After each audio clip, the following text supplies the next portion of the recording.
Bonjour, bienvenue dans Incorporer, le podcast qui va t'aider à plus habiter ton corps et à mieux vivre ta vie.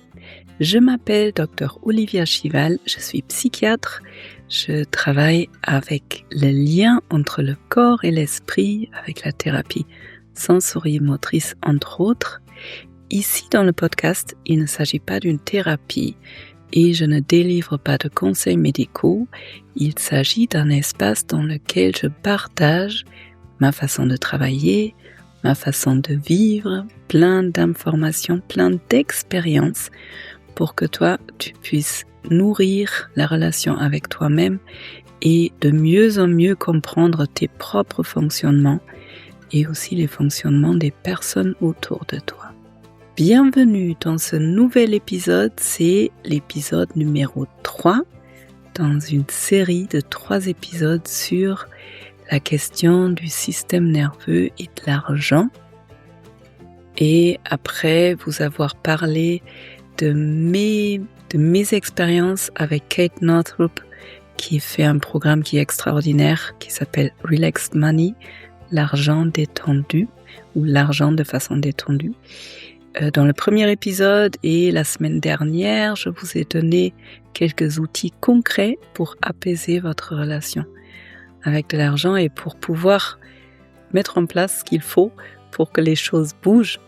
Eh bien, aujourd'hui, on va faire une expérience, une sorte de méditation guidée, peut-être avec un peu d'hypnose, je ne sais pas encore, on va voir, pour déjà que tu te rendes compte de ta relation avec l'argent. Parce que souvent, il y a plein de choses qui sont quand même dans l'inconscient, comme d'habitude, et aussi pour que tu puisses commencer à la changer. Et si ce thème autour de l'argent t'intéresse, et si tu parles anglais, l'invitation de ces 3 épisodes, parce que moi, je ne suis pas du tout spécialiste en termes d'argent, pas encore, l'invitation, c'est de rejoindre Kate Northrup, qui fait, je crois, à partir d'aujourd'hui, à partir du jour où l'épisode est possible d'être écouté, le 9 avril. Elle fait un workshop gratuit, 3 fois 1h30 de vidéo, et elle est super. Et elle donne plein d'infos autour de la question de l'argent. Donc le lien, il est en dessous de cette vidéo, et avec tout ça dit, c'est parti pour l'épisode.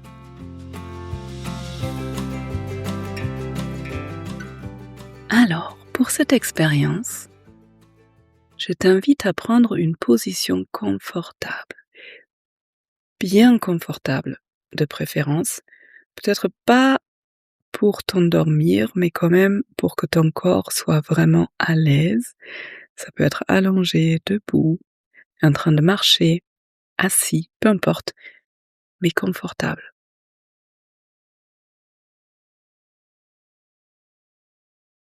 Et puis, tu vas commencer à regarder un point en face de toi.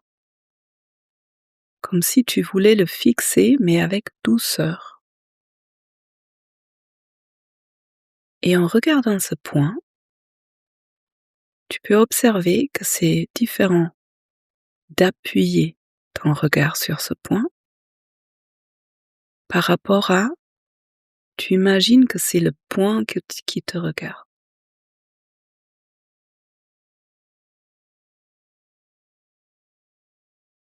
Et entre ces 2 extrêmes, où toi tu appuies ton regard, et c'est le point qui te regarde, tu vas commencer à trouver un juste milieu qui est confortable pour toi. Et au fur et à mesure que tu fixes ce point, tu vas te rendre compte que autour de ce point, les choses commencent à se flouter. C'est un premier état de conscience modifié, ce qui permet de porter de plus en plus d'attention à l'intérieur de toi, tout en fixant ce point et en remarquant qu'autour, ça devient flou. Cet état de conscience modifié te permet de poser ton attention de plus en plus dans tes sensations. Et des fois, quand, à partir d'un point à l'extérieur, on agrandit la conscience à l'intérieur, ça peut commencer par sentir son assise, une sorte de lourdeur, des parties du corps qui touchent le sol. Ça peut commencer par la respiration qui s'amplifie, des fois même des bâillements. Et souvent, il y a les muscles qui relâchent progressivement. Et quand tu poses ton attention à l'intérieur de toi, il se peut que les yeux deviennent lourds ou les paupières. Et si tu as envie à un moment donné, tu peux les yeux se laisser fermer pour vraiment plonger à l'intérieur. Et dans cet intérieur qui est fait par des sensations, des micro-mouvements, l'air qui passe, peut-être même des vibrations. Et pendant que ton corps, il continue à relâcher, à se détendre, et qu'en même temps, tu deviennes de plus en plus consciente ou conscient, j'aimerais bien te poser une première question. Qu'est-ce qui est important pour une bonne relation?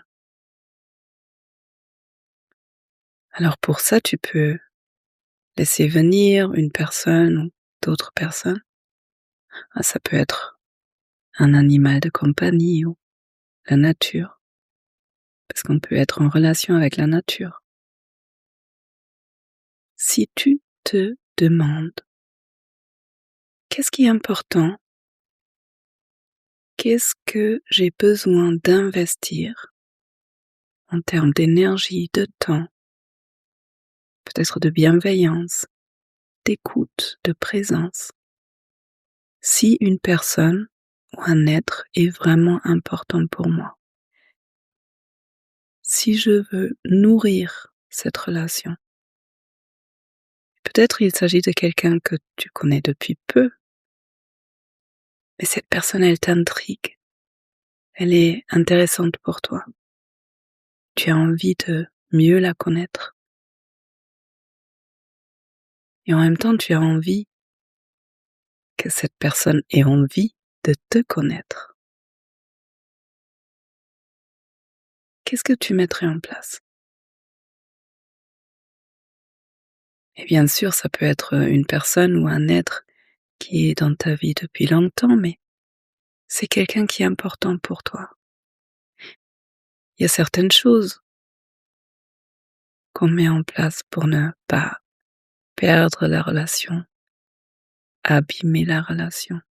Et je te laisse un silence pour que toi, tu laisses venir ce qui est important pour toi.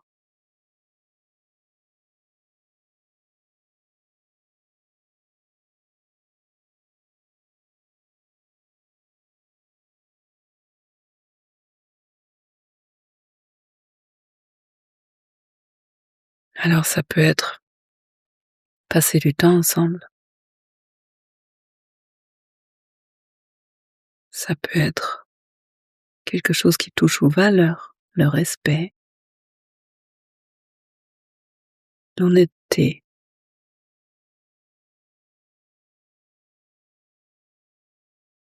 Ça peut être s'intéresser à l'autre, y aller avec curiosité, avec ouverture. Ça pourrait être ne pas rencontrer cette personne en étant en colère ou très angoissé, ou au moins être conscient de ton état et peut-être te réguler pour préserver l'autre.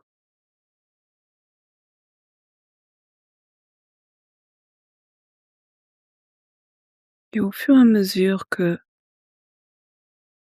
les choses viennent à toi, tu peux rester en contact avec le sol. Ton corps peut continuer à se détendre. Parce que au fur et à mesure que ton corps se détend, qu'il y a de l'espace dans ton esprit, il y aura des réponses sous forme d'images, de souvenirs, d'envie, de besoins. Peut-être tu te rends compte aussi que si quelqu'un souhaite nouer une relation avec toi, il y a certaines choses qui sont importantes pour toi. Et si ces choses sont pas respectées, eh ben, tu vas pas te sentir bien dans la relation. Et tu vas peut-être prendre la distance.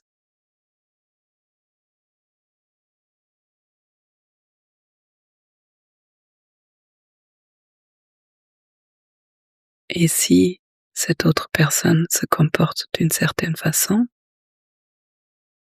tu vas t'ouvrir,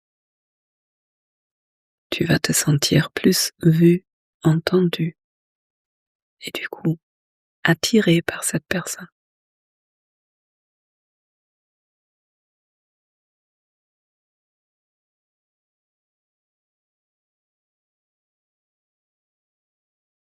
Et maintenant, tu peux prendre quelques notes mentales de ce qui est apparu, qu'est-ce qui est important pour créer une relation importante, nourrissante,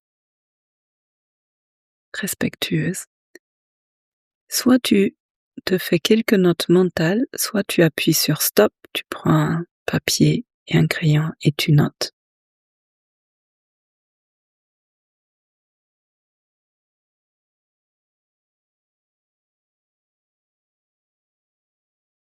Puis reprends contact avec le sol, tu peux bouger un peu ton corps si tu as envie ou tout simplement allonger l'inspiration, allonger l'expiration. Peut-être bâiller, sortir de cette première expérience pour replonger encore un peu plus dans cette expérience, dans ton corps, dans les sensations. Et maintenant, la deuxième question. Comment est ta relation avec l'argent? Et juste observer, pas de jugement. Qu'est-ce qui vient? Peut-être il y a quelque chose qui se serre dans le corps, ou au contraire ça se détend. Peut-être il y a des images, des souvenirs, des mots, des émotions.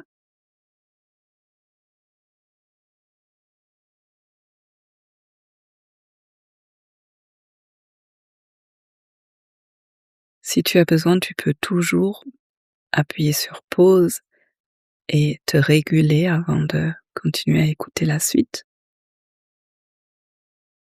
Parce que souvent, c'est activant de laisser venir l'argent. Souvent, c'est une relation qui n'est pas apaisée, qui n'est pas remplie d'amour, qui n'est pas remplie de respect.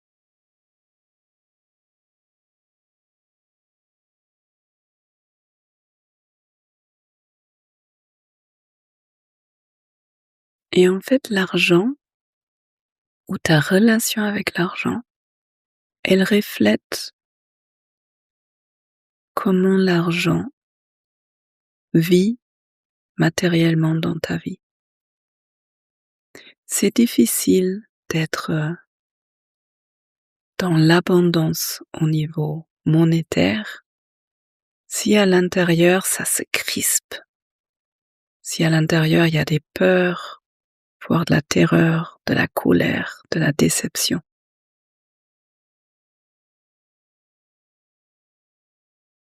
En fait, comme tout dans ta vie, ça peut être la santé, la spiritualité, ton corps. Ce sont des relations que tu crées, comme la relation avec une autre personne. Et pour sortir du manque et aller dans une forme d'abondance, où l'argent vient à toi et peut circuler, eh bien, l'argent a besoin de se sentir bienvenu, de se sentir aimé, respecté, entendu. L'argent a besoin de clarté. L'argent a besoin que tu crées de l'espace pour l'argent dans ta vie. Alors tu vas prendre une grande inspiration et faire un grand soupir en expirant. Encore 2 fois.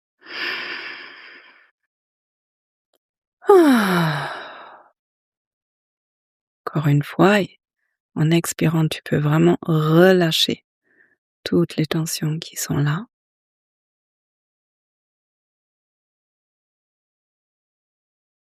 Et je vais te proposer une 3e expérience. Imagine-toi que tu es chez toi, tranquille, et ça sonne à la porte. Tu attends personne. Mais bon, tu es curieux, curieuse. Donc tu vas vers la porte, tu ouvres la porte, et devant la porte, il y a l'argent. Qu'est-ce qui vient? Regarde l'argent. Quelle est sa taille, sa forme? À quoi l'argent ressemble? Et qu'est-ce qui se passe dans ton corps?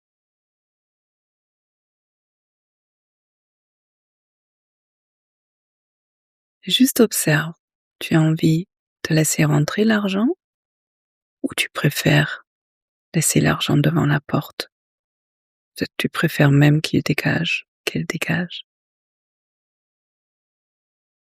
Alors on va faire une expérience, l'expérience dans l'expérience. Laisse rentrer l'argent. Et peut-être tu as un endroit où tu as envie de faire cette rencontre. Dans le salon, plutôt dans la cuisine, ou sur la terrasse dans le jardin. Peu importe. Et imagine que tu proposes quelque chose à boire, à l'argent. Tisane, une bière. Et vous vous asseyez ensemble. Juste passer du temps ensemble. Quelle est la question que tu as envie de poser à l'argent?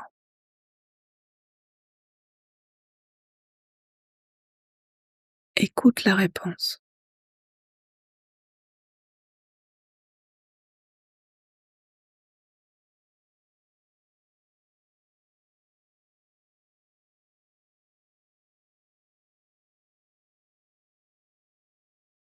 Et puis, regarde l'argent. Comment il va? Comment elle va? Qu'est-ce que tu lis dans son visage?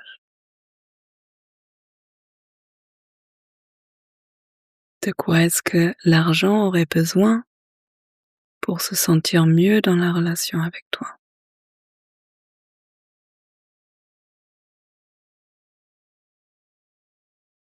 Et puis, l'argent a un message à te donner. Un message sous forme de cadeau. Donc, l'argent pioche dans sa poche et en sort un cadeau et te le présente dans ses mains. Alors regarde ce cadeau. Qu'est-ce que c'est?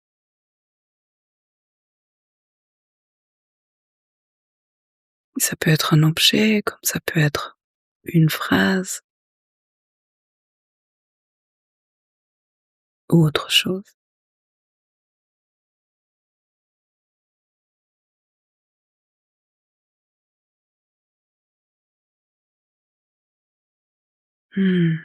C'était une première rencontre. Alors, il y a peut-être quelque chose que tu as envie de partager encore avec l'argent avant de l'accompagner à la porte et le laisser repartir jusqu'au prochain rendez-vous.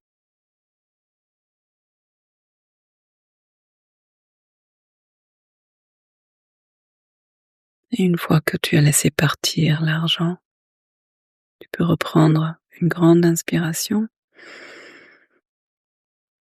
De nouveau relâcher en expirant, recontacter le sol, la chaise, le matelas.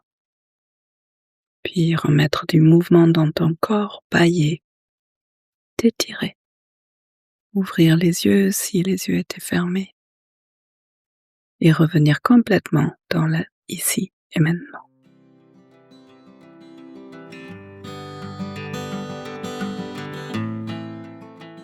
Bienvenue après cet épisode sur ta relation avec l'argent. J'espère que il y a des choses qui étaient intéressantes, que tu as peut-être envie d'écrire, de modifier tranquillement.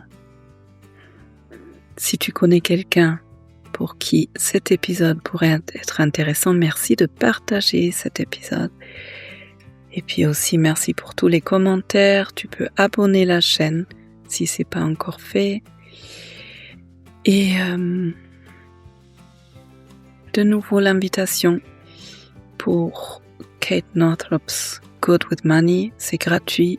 Je fais ça, les 3 épisodes, parce que premièrement, ce programme est en train de changer ma vie. Et deuxièmement, je me rends compte à quel point il y a du trauma autour de l'argent chez nous tous, enfin beaucoup de personnes en tout cas.